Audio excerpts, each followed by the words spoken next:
Alaikum wa rahmatullahi wa barakatuh. Yan uwa barkanmu da wannan lokaci. Ya kwana biyu kun ji mu shiru ko?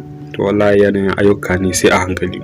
A yau mun zo muku da wani sabon tsari ne wanda kaso 89 a cikin 100 ba su san shi ba, amma na tabbatar yau za su san shi. Wani hanya ne mai sauki ya samu, zaka ga mutum yana so yayi kira amma ba kuɗi a cikin wayansa. To zai so a ce ko da bif zai yi, ma'ana ya ɗan yi ma mutum alama na cewa yana neman sa ko kuma yana so ya gansa. To za mu je mu nuna muku wannan. So da farko zaka zo wannan wajen inda ake saka nambobi. Zaka na saka namban da kake so ka kira. Bari misali mu saka wani lamba a nan. Sakamakon ba kuɗi a cikin wayan mu ba,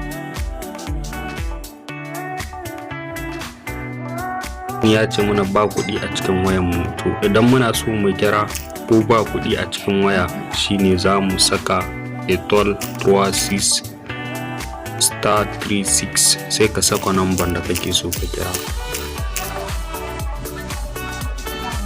Amma kuskure.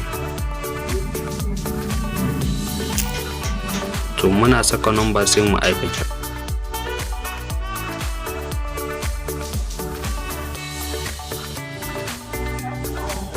To kamar yadda kuka ga ya ɗauka wanda na kira, amma ba a yi magana ba. To ba za a yi magana ba amma kiran tabbata ya shiga a cikin wayansa. To idan ya ji yana so ya maido zai iya maidowa nan take, kai kuma nan take za ku fira. Wannan shine ƙarshen bidiyon da nake so na nuna muku, da fatan za mu amfana. Dan Allah ai muna subscribing, ai muna liking, sai ai muna sharing zuwa ga 'yan uwa. Mun gode, assalamu alaikum.